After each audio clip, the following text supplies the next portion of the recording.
tan grave como el coronavirus. Estamos con Luis Seco, economista. Muchas gracias, Luis, por estar aquí. Un placer. Bueno, Argentina siempre en crisis, pero además ahora una crisis global, no solo financiera y de recesión o parate de la actividad económica en el mundo, también una crisis biológica, digamos, ¿no? ¿Le pega particularmente a la Argentina por la deuda que tenemos? ¿Habría sido distinto? ¿Sí hubiera sido distinto si esa situación no estaba? No, yo creo que Argentina siempre es una de las economías más vulnerables, ¿no? Si tenés que elegir un laboratorio de vulnerabilidad y de crisis globales que tienen características peculiares en otros países, está claro que Argentina está en el tope del ranking de la vulnerabilidad, por diversos motivos. El de la deuda claramente es uno, pero yo te diría que no es el más importante. Porque, no es el más importante. No en términos de... Puede ser en términos de cronograma y de tiempo y de la urgencia del gobierno por tratar de mostrar que quiere cumplir con el cronograma que se autoimpuso para terminar el tema de la deuda. Pero evidentemente, digamos, esto va a tener consecuencias muy severas sobre lo que es dos canales, básicamente, aparte del financiero, que es el canal de las inversiones y el canal comercial, ¿no? Estamos muy expuestos, básicamente, primero porque el ahorro doméstico no es insuficiente si querés financiar un crecimiento. Entonces necesitas inversión extranjera, y esa inversión extranjera hoy va a lucir por su ausencia más que antes, independientemente de lo que haga Argentina, ¿no? Aún incluso si la renegociación de la deuda sale bien. Y luego tenés un fenómeno de contracción a escala global del producto por contracción del consumo y a su vez contracción de los flujos comerciales, ¿no? De alguna manera hay algunos reproches en relación al ministro de Salud, Ginés González García, de cierta inacción o de cierta minimización del riesgo de pandemia en las primeras semanas de febrero. ¿Se le podría imputar lo mismo al ministro Guzmán de tiempo desperdiciado en los casi 90 días de gobierno? Yo creo que sí, porque digamos, ahora, imagínate que Argentina tenía que hacer X cantidad de algo para cambiar las expectativas, ahora tiene que hacer 10X para cambiar las expectativas. Y eso, en general, los gobiernos que arrancan tienen la ventaja de poder impactar las expectativas de manera favorable con mucho menos de lo que lo hace un gobierno que ya está en gestión.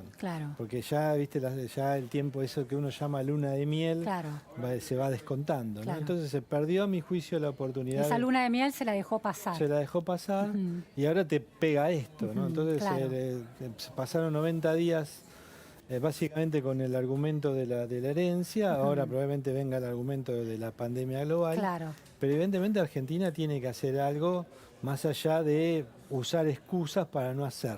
¿No? Y el no hacer tiene que ver con varias cuestiones. Una es la cuestión, evidentemente, fiscal, monetaria, la política macro, bien, viste, muy concreta, ¿no? Que es darle consistencia a un programa macro, pero también tiene que ver con cuestiones estructurales, ¿no? Luis, en relación a eso, vos decís, más allá de la pandemia actual, preocupante, que también impacta en la renegociación de la deuda, el problema del déficit se instaló de vuelta en Argentina ya en enero, antes de que esta pandemia se hubiera convertido en el tema de preocupación casi hegemónico. De acuerdo con información, en febrero subió el déficit de la Administración Pública Nacional, que ascendió a 65.501 millones. Con respecto a un año atrás, cuando el desequilibrio fue de 7.039 millones, representó un aumento nominal de 130,5%. Es decir, que la economía tenía su pandemia ya en Argentina. Digamos, venías con una inercia fiscal muy negativa. Enero también fue una sorpresa porque tuvimos déficit, es muy difícil que en enero haya déficit, lo mismo sucede en febrero.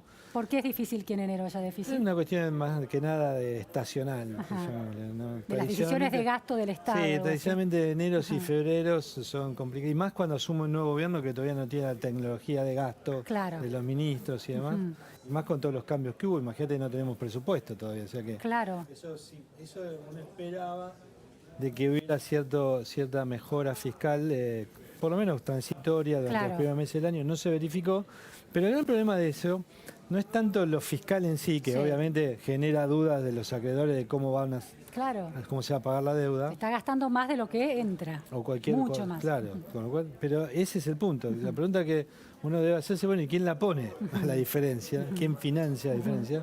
Y hoy el único candidato para hacerlo es el Banco Central. Entonces, lo que estás teniendo es una emisión de origen fiscal muy grande de parte del Banco Central, que obviamente compromete un poco también la lucha antiinflacionaria, porque vos fíjate Claro. que no tenés una política monetaria capaz de ser todo lo antiinflacionaria que se necesita, ¿Qué entonces sería? ¿Cuál es una política monetaria antiinflacionaria? que no emitas para financiar al fisco. Ujú. Argentina venía con una política de cero emisión para financiar el fisco que se rompió, la rompió Macri en realidad en octubre, noviembre, con Macri presidente ya hubo emisión, sobre todo en noviembre, y en los primeros días de diciembre también, y después este gobierno no tiene otra alternativa más que financiar porque no hay mercado para financiar su gasto Claro. en exceso, ni siquiera hay mercado para refinanciar los pagos de la deuda, ¿no? La otra opción sería un ajuste, pero hay necesidades sociales muy extremas y el gobierno ha tomado una decisión, una especie de acuerdo con la retórica sostenida del Ministerio de Economía de solidaridad, de alguna manera, de decisiones en el marco de la solidaridad social. Es cierto, digamos, por eso te digo, estamos en una situación de vulnerabilidad extrema, porque ¿qué hacen los países normales? A ver. Los países normales en épocas de vacas gordas se ahorra para gastar en épocas de vacas flacas, o sea, cuando te viene la mala, digamos, ¿no? Cuando pandemia. Sí. Entonces, lo que tienen son recursos disponibles o ahorro disponible para poder gastar. O tienen crédito, Sí. ¿no? Entonces dicen, bueno, bajo impuestos y me endeudo. Claro, ¿esa posibilidad no podría ser una? ¿Bajar impuestos? Sí, pero ¿quién te baja los impuestos? Y si no bajas el gasto, tenés más agujero fiscal. Claro. ¿Quién te lo financia? Entonces uno dice, bueno, si incluso haciendo eso, el que tendría que financiarlo es el Banco Central. De hecho, el ministro Guzmán el otro día dijo, vamos a emitir más porque es la forma de... Ahora, vamos a emitir más en Argentina. Cuando vos tenés ya una tasa de inflación que se resiste a bajar del 2%, aun cuando tenés todos los precios de la economía congelados, todo, cuidados sí, y demás. pisados, sí. Imagínate lo que es. O sea, se decís, bueno, voy a salir a emitir más y uno lo mira y dice, pero, digamos, ¿y la inflación? Entonces, hay gobiernos que te están diciendo hoy en otras partes del mundo y dice, bueno, mirá, en el corto plazo lo que importa es tener recursos para atender esta necesidad, gasto más, me endeudo, emito. Si eso genera inflación... Y bajo impuestos para que las pymes no sean tan castigadas. Pero tienen esa capacidad para hacerlo porque no exacerbaron el ciclo económico previamente gastando o haciendo déficit. Entonces, la Argentina está atada de manos hoy. ¿No? Vamos a poner un ejemplo muy concreto. Acá en esta señal, digamos, se ha hablado muchísimo con muchos expertos de la pandemia, ¿no? Entonces, vos fíjate que Argentina, el paquete excepcional que anuncia el presidente de la Nación son 1.700 millones de pesos. Sí. Si dividís por la cantidad de habitantes, eso te da 38 pesos por habitante, ni siquiera 50 centavos de dólar, ni siquiera 50 centavos de dólar por habitante. O sea, muy modesto. Nada. Sí, sí, sí, sí. O sea, es como que decir, igual, ponelo en pesos para que siga 38 pesos por habitante. Sí, sí, sí. ¿Qué compras con 38 pesos? ¿Qué podés hacer que tenga un efecto discernible y ostensible? No, puedes decir, bueno, ya se están gastando en otra cosa y voy a replantear gastos que hacían otra cosa. Ahora no podés abandonar la campaña del dengue, la del sarampión. Sí, o sea, la tarjeta alimentar. o sea, vos tenés los 1.700 millones de esos extra para atender la pandemia. Y uno saca la cuenta, porque hay que sacar cuentas, y te das cuenta que es muy... ¿Por qué es tan modesto? ¿Se puede atender una pandemia con 1.700 millones de pesos? Yo creo, ponerlo al revés, para ponerlo en perspectiva, con 37 pesos por habitante, luce difícil. Ahora, sobre todo cuando vos ves que el resto de los países pone billones de euros o billones de dólares para atender el problema. Entonces, hay una cuestión de perspectiva. Ahora, ¿por qué, usando tu adjetivo de modesto, por qué tan modesto? Porque no tenés más. No tenés de dónde... Ahora, no es la primera vez que pasa, ¿no? La Argentina siempre, vos tenés una definición que es siempre contracíclica, ¿no? Argentina siempre es procíclica. Procíclica, perdón. O sea, cuando está todo bien, y cuando está todo mal, como ahora, no tenés de dónde sacar. Claro. Entonces, esa prociclicidad de la política pública, en algún momento hay que cortarla. Claro, cortarla cuando la cosa está mal es tu punto. Es decir, ¿cómo vamos a hacerlo ahora? Claro. Si cuando tengo que empezar a poner la plata que no acumulé antes. Entonces la idea es ser anticíclico cuando el ciclo mejore, ¿no? Pero ahora estando es muy en esta difícil. circunstancia, con esta pandemia instalada... Ahora es muy difícil, tenés que administrar la escasez. Y administrar la escasez significa tener que hacer esto de, por ejemplo, 1.700 millones de pesos para una Claro. situación excepcional, ¿no? Última cuestión, Luis, no se va a cumplir con el plazo del 31 de marzo de la renegociación de la deuda fijado por el gobierno. Yendo al tema ese, yo te diría, yo soy de los que cree que esta situación no ayuda para nada. Viste que al principio hubo algunas versiones que decían, bueno, esto puede favorecer la renegociación de la deuda. Yo creo que todo lo contrario. Para Porque mí. en términos de la reacción de los acreedores, Sí, digamos, aparte ya con este nivel.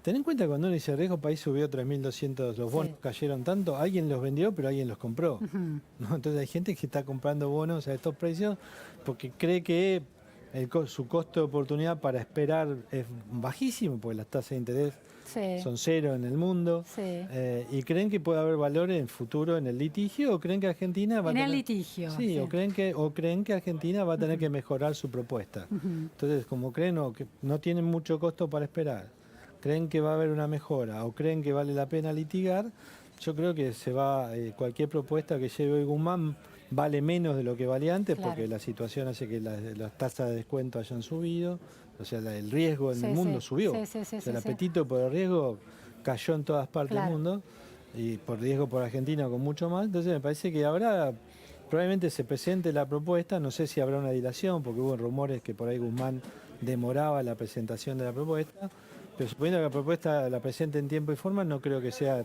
aceptada por los porcentajes que necesitan ser Una aceptados. situación, grandes problemas para Argentina en el frente de la salud y también en el frente económico. Gracias, Luis Seco, por este panorama. Nos vamos a un corte en la repregunta Noticias a Fondo y enseguida volvemos.